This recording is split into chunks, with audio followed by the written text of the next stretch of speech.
Good morning and welcome to the NBA Daily. Coming up, Luka Doncic, he's a Laker, and they introduced him. So we're going to talk about that press conference a little bit. The Celtics, they handled the Cavs pretty easily, Zena. And we got Anthony Slater to break down a potential Kevin Durant trade to the Warriors. Good morning, everybody. Good morning, Zena. Good morning. If Kevin Durant gets traded to the Warriors after Luka Doncic got traded to the Lakers, I don't know. My brain is not even. I was just going to say, I don't think we have the capacity. Yeah, from the Luka trade, Zena. Let's talk about the press conference. The Lakers, Rob Pelinka had Luka Doncic out there for his introductory press conference. He got to answer questions. Rob Pelinka described the trade as a gift. He said, it's a gift. Yes, we know it's a gift.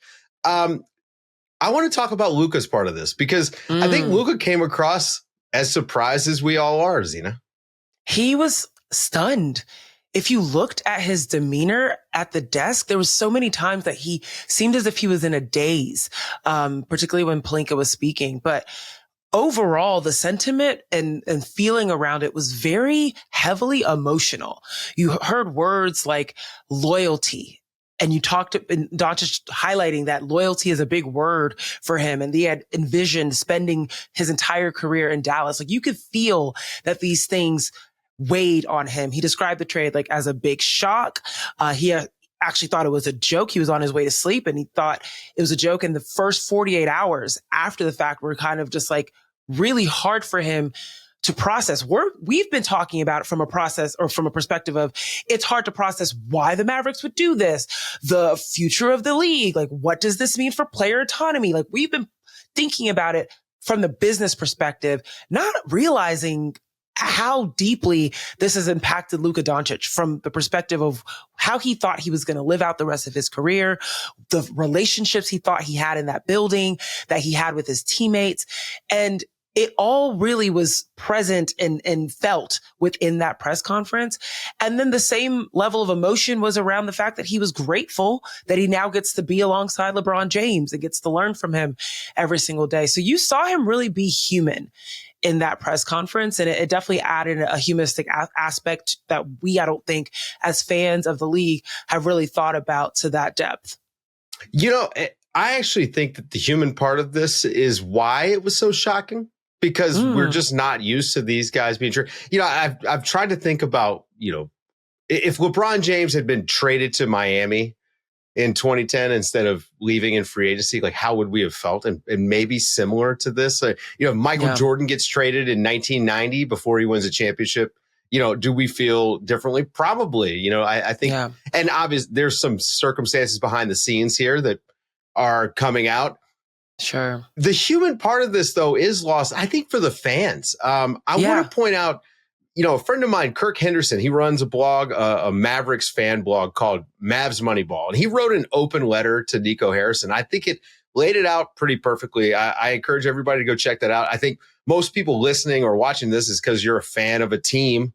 That's how you get into sports usually. And I think he laid it out there. Like, Luka Doncic is more than just a player on a basketball team or a number on a spreadsheet. They drafted this guy and right. They had an affinity and they watched him kind of grow up. They watched him hit playoff game winners. And, he took them to a finals less than a year ago. And there's a bit of it sounds malicious when you say it this way, but I do feel like fans feel like there's a little bit of a rug pull that has happened to them. I was going to use the word betrayal. Well, yeah, exactly. And that feels really profound of feeling, because, there's some people that would say fans, these businesses, these businessmen are making business decisions, not with your feelings in mind. Yeah. But when you think about these fans purchasing tickets, buying jerseys, supporting these teams, allowing them to have the day-to-days that they have, the front office I'm referring to, you do owe something to them. And if anything, too, you owe something to the players that have dedicated their bodies, their efforts, their skills to supporting this business that you're trying to run. The biggest thing that was if anything for the Lakers fan is exciting, is that in this betrayal, it feels as if, and it was definitely apparent in the press conference, a chip the size of Mount Rushmore is sitting on Luka's shoulder now. He mentioned the fact that, the conditioning aspect, the fact that there's been this storyline around his conditioning. You've awoken a sleeping giant. Okay.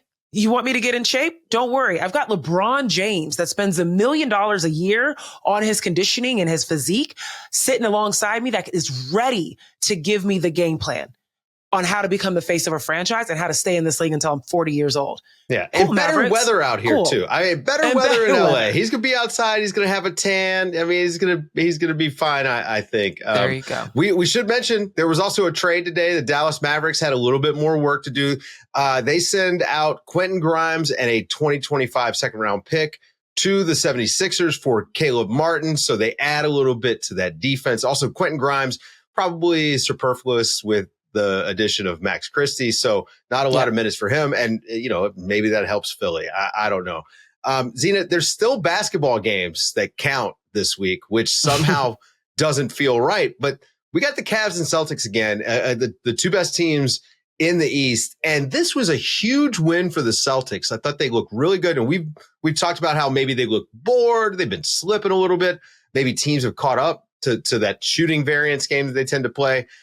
They held the lead in this game last night for the last 42 minutes of the game. It got kind of close, like a little bit of a fake comeback. But the Celtics looked really good against the Cavs. And that's important, that lead being able to be held with the Cleveland Cavaliers that in the last two games against the Boston Celtics were able to put up points in that second half to close the margin of victory. Between the first two wins, there was a win for Boston and a win for Cleveland between their first two matchups. Mm-hmm. The margin of victory, the largest, was 4 points. 4 points. So these teams definitely match up against each other well.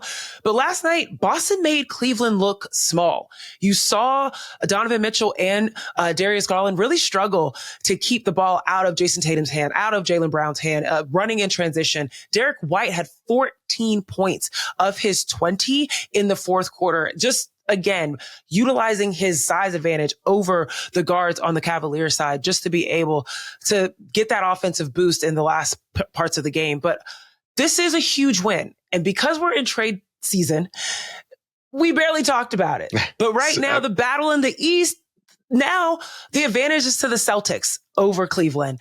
And so there's something to be said there. And I definitely think that the Celtics are probably feeling a little bit more of a confidence boost. They haven't made any moves, and it doesn't look like they need to after this win. Yeah. And again, the Cavs just having to figure out how they're going to deal with that size once they get to the playoffs. And then figure out what they're going to do about their offense when the shots don't fall at the historic rate that they were shooting them to start the year. It's a similar problem to what Boston's got. When the shots don't fall, what are you going to go to? They shot 41 last night from the field. Yeah, Cavs offense, they struggled to start the game. It was a rough first 6 minutes for both teams, by the way. It was a bit of an ugly watch. Joel Embiid came back. First time in a month. He played. He got a 29-point triple-double against the Mavericks. Obviously, no Anthony Davis for the Mavericks, although Max Christie did play. And, I had a little decent game for a guy who's just joining the team. But Embiid's really the story from that. Maxey put up 33 with Embiid out there. Again, those two guys look good, but I thought Embiid looked good.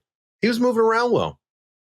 For someone that's only played 14 games this season, he looked great. And Dave, in his last 5 games that he has been able to play, he scored over 25 points. Like, he's doing what he's capable of doing. You can't deny the talent that is within him. It's just a matter of getting him out on the court. 4 games in November, 9 games in December. And now this is your first game back, like after a month-long absence. Overall, all that matters is keeping Joel Embiid on the floor and then being able to stack wins. It's wonderful. It's actually unbelievably admirable how well Tyrese Maxey has been playing despite the inconsistencies of his fellow stars and Paul George and Joel Embiid and being able to take the floor. But he can't keep doing that. He can't be the only option. That's how you run down your stars before the playoffs even begin. So it's great to see Joel back on the floor and take a little bit of the pressure off of him. We also got to we got to talk about our Rockets, Zena. We kind of adopted this young team because they're fun and, they got a little bit of bad boy in them. They keep blowing leads. They've now lost 4 games in a row. By the way, really good teams don't lose 4 games in a row. So let's adjust our expectations on the Rockets when we get to playoff time. But this one was crazy. Number one, we got to set some context.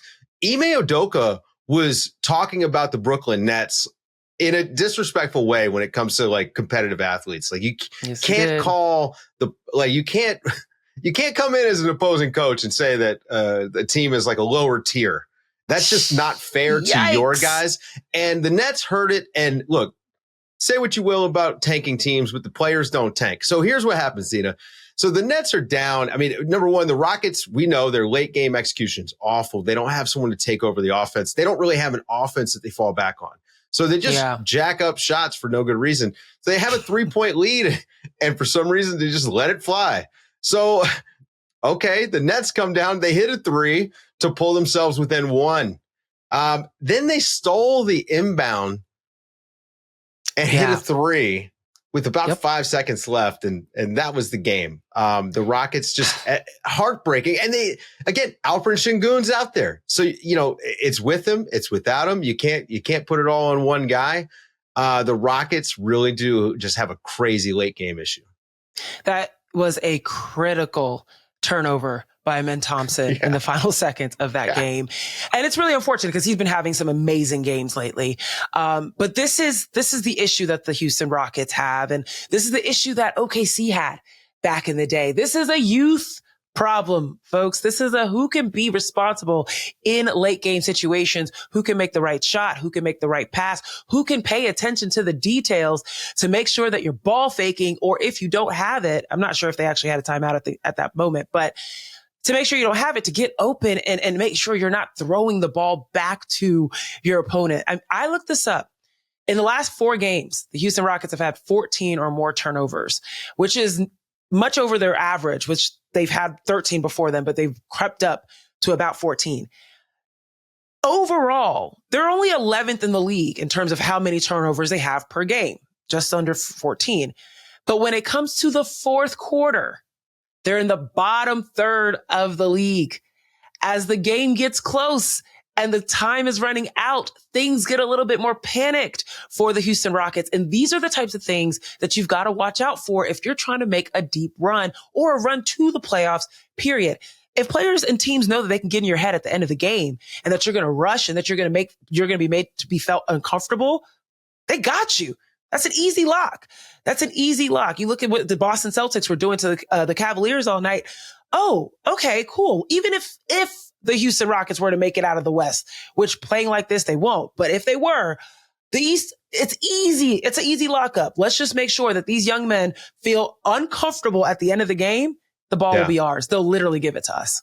Yeah, the Rockets are a first round out as presently constructed. And I don't think anybody should have any expectation that they're not. And by the way, that doesn't even mean that the season's a failure. They're so young, as you mentioned. Yeah, they're young.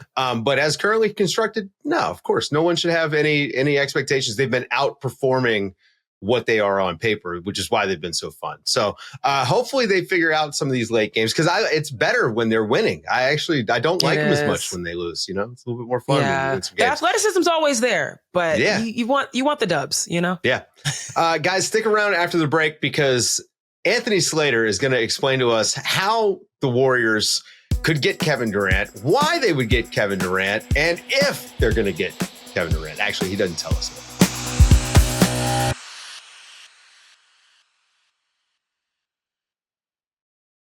Zena, a couple of days ago, the craziest rumor popped up. And now that rumor has turned into something of, I don't know, is it a roiling fire? I don't know what's happening, but there's a lot of smoke behind this rumor. So we had to get Anthony Slater on here to point us in the right direction. Anthony, are the Warriors actually trying to make a Kevin Durant trade? Yeah, they've been doing it for a little bit now, dating back to even last week when they were in town. And it was interesting to note who was sitting next to Joe Lacob during that Suns Warriors game. It was Rich Kleiman, and in the Bridge Club at halftime and in the Bridge Club post game. And somewhat coincidentally, Bob Myers, because he was doing the game on ESPN, was also around those conversations. And again, I'm not saying that is when an idea sprouted or, this sparked, but, the Warriors, as we all know, have kind of been, trying to go big game hunting in some ways. I mean, they've been in the Butler mix a little bit more the last couple of weeks, partly because I think they've sat back, looked at the chessboard, realized that Jimmy's been trying to muscle himself to Phoenix for a while now, but there's a reason that hasn't happened. That's because of the Bradley Beal domino, which remains unsolved. And when you talk to people across the league, there's just a belief that Bradley Beal won't accept to, anywhere, he won't waive his no trade clause for anywhere that is willing to trade for him. And the reality is nobody might even be willing to trade for him anyways. And if that can't get done, then Phoenix can't get Jimmy Butler, or at least Jimmy Butler in a plan that includes Devin Booker and Kevin Durant still on the roster. And then that turns the attention to Kevin Durant, his future with the Suns. He only has 1 year left, just like De'Aaron Fox only had 1 year left after this, just like Luka Doncic only did. And that seems to now in the NBA be the time that futures get solved. And if you're unsure about your future, like De'Aaron Fox certainly was, sometimes you get traded. And that's why Kevin Durant's future right now in Phoenix seems to be being decided. And I think the Warriors kind of read that chessboard. And I'm not necessarily saying they're sitting there saying checkmate right now, but I think we're hoping and still remain hoping that the pieces line up to where maybe they can move in and get Durant. I know the Warriors fan base has kind of been looking at the front office of the Warriors kind of like, do something. Warriors, everyone else has been making a move. Why don't you do something? And sometimes it pays off to be a little patient. Now, I want to thank the internet sleuths that have noticed that Kevin Durant has removed all of his Phoenix Suns photos. Don't know if you two knew that, but that's breaking news. There we go. Internet sleuths, thank you for noticing that. But we know that this would be a long shot deal. It would involve some intricate trade conversations with potentially the Lakers, the Suns, as you mentioned, to be able to get maybe Jimmy Butler onto the Suns roster, Kevin Durant in the Bay Area, back in the Bay Area. Could you break down like the moves that could potentially happen in order for something like this to be possible? Yeah, look, I mean, one option is, the Warriors dealing directly with the Suns. And, we reported today, I mean, there's at least some level of interest. Draymond Green from the Suns' perspective, Matt Ishbia is a Michigan State guy. We'll see. The Warriors don't want to put Draymond Green in a deal, but as far as money goes, it has to be him or Wiggins. Most of the talks have been with Wiggins, particularly if it's more 3-4 team type deal. And because of all the second aprons, all that, it's almost all these deals have to expand and include a Detroit type team, a Toronto type team that has space. But I would think if Jimmy Butler's being rerouted, if Miami or if the Warriors are going to get Jimmy Butler to give Jimmy Butler to Phoenix, then it would probably be Wiggins going to Miami. Again, these are all things that, are being decided and may fall apart, and Jimmy Butler may be completely somewhere else. He may still be in Miami. Like, I don't know where this is going the next day for sure, but these are the things being discussed. Jonathan Kuminga is a name for obvious reasons that intrigues the Suns. He does have a contract situation looming this summer, but he's shown a lot. The Warriors have been protective of Kuminga in a lot of, trade talks over the last several years, but Kevin Durant's name rises to another level and might nudge your willingness to let go of Jonathan Kuminga a bit more. We'll see. I mean, these are there's a lot of high level people bartering over some of this stuff as we speak. So those are some of the, and then, we can name some of the, expiring salaries within it, but that's a little bit more on the fringe of this deal. Yeah. Do you feel like the Luka trade puts pressure on the Warriors to do something? I mean, it came out of left field, right? Like, it's such a surprise to everybody.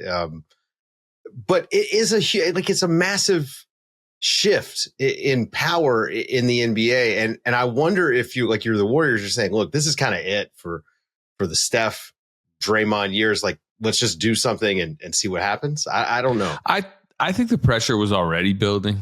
Mm-hmm. I also think I think it generated more angst in the fan base and then just just coverage and podcasts and certainly local radio station, whatever, name your content and consumer.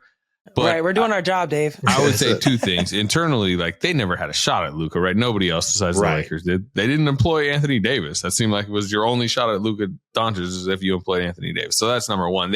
It's not like they feel like, man, we missed out on that opportunity.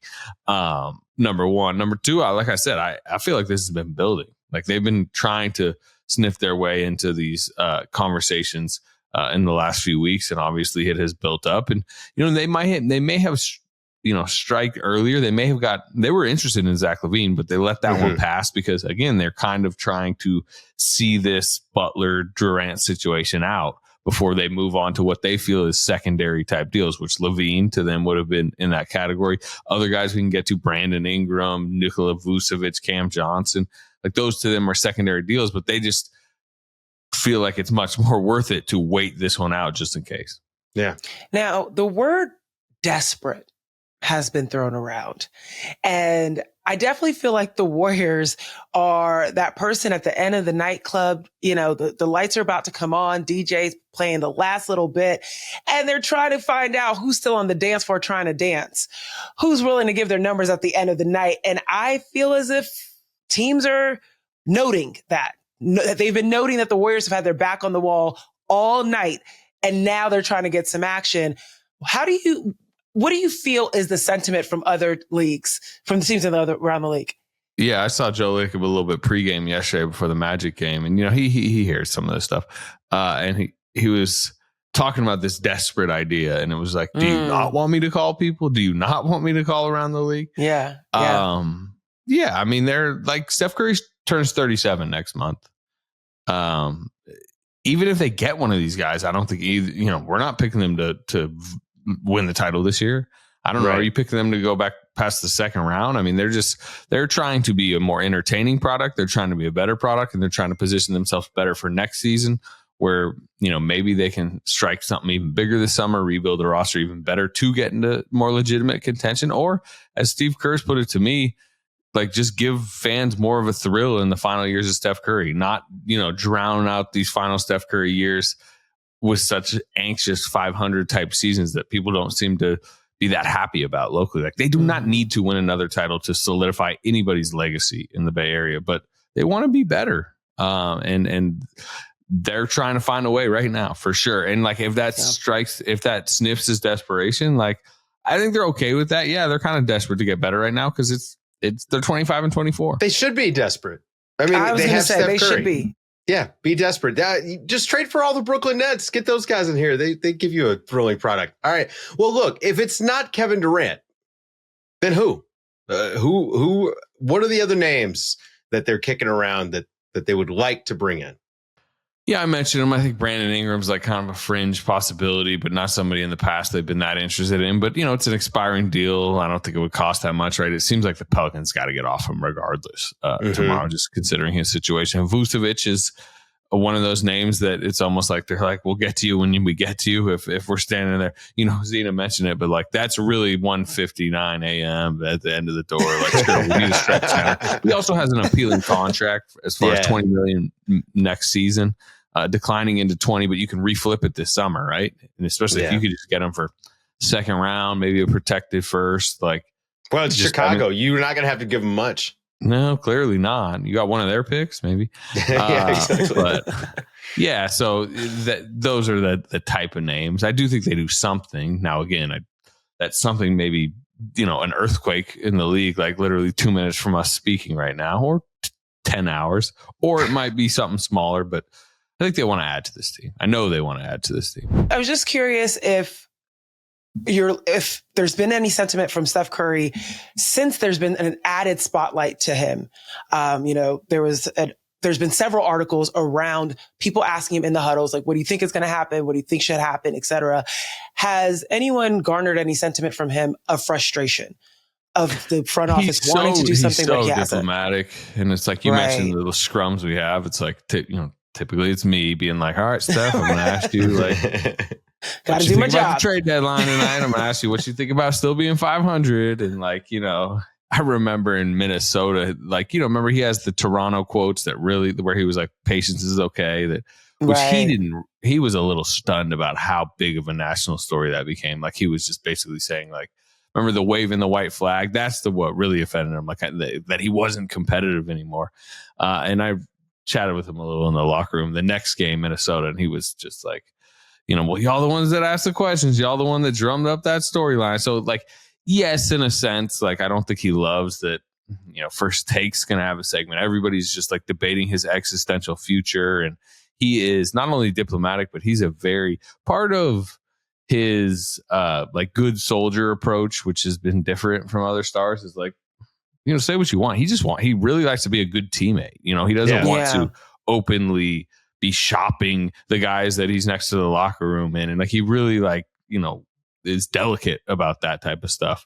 And wants to live in the moment, and clearly wants to have a number 2 scorer next to him. He would certainly love some of this offensive pressure to be relieved, some of these defenders and these schemes to get off of him.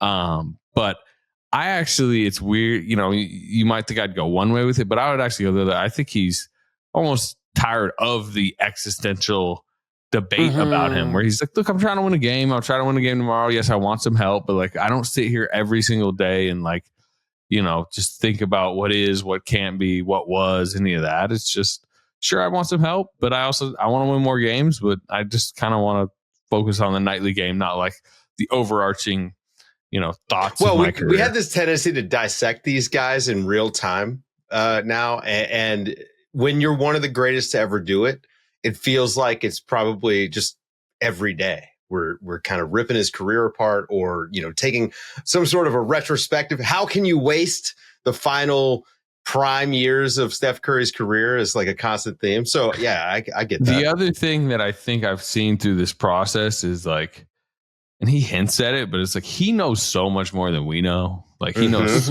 why the Paul George situation didn't happen this summer. What they should have or could have given for Lauri Markkanen, and why they chose not to do it, and what other options they've either passed up or weren't ever realistic. Or right now, right now he's very much in.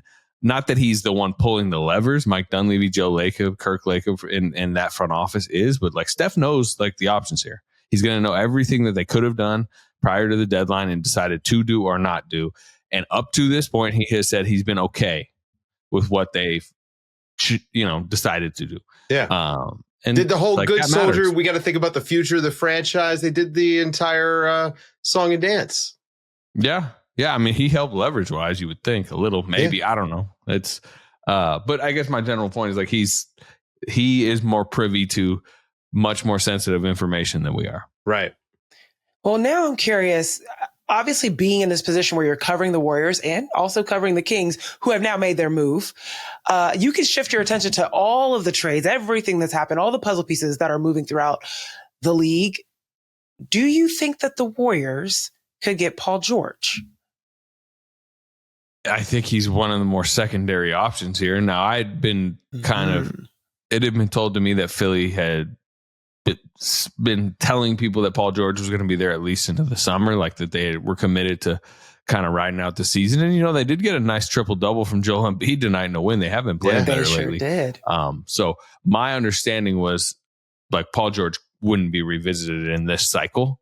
And also the contract looks a lot more questionable than it did when the Warriors almost gave it to him. But I'm not saying no, because Daryl Morey can surprise, and clearly the league can surprise us. And they were in a room pitching Paul George, who wanted to go there, like whatever, 5, 6, 7 months ago, whatever that was. So I will tell you, though, their attention is much more on their former, small forward right now than Paul George. Before we get out of here, what's your hottest Luka trade take? I've been canvassing as many people as I can. They're better this season, potentially, The Mavericks. Yeah, the Mavericks. I'm certainly not going to argue it was a good long-term trade, a good business move, or they extracted as much value as they should have out of an asset like Luka Doncic. But if Kyrie's really at his best offensive self, and AD's patrolling the paint, I could hear the argument. I'm not even sure that is my take, but Anthony Davis is really, really good. He's really good. Like, that probably has been lost in all this, because it is absurd that they traded Luka Doncic the way they did it. But Anthony Davis is awesome. Yeah. And him and Lively, I think, can fit a little bit better, next year maybe than people think. Anyway, busy week. Thank you, Anthony, for coming on and clearing some stuff up, which I guess we're going to find out where Katie's going to be, and hopefully not after we recorded this. So thank you, Anthony Slater. We'll see what the shelf life on this one is. I know. Yeah. We'll add an addendum if it happens overnight. So thank you, Anthony Slater, for hanging out. For Zena Keita, I'm Dave DuFour, and this has been the NBA Daily. Thanks for waking up with us.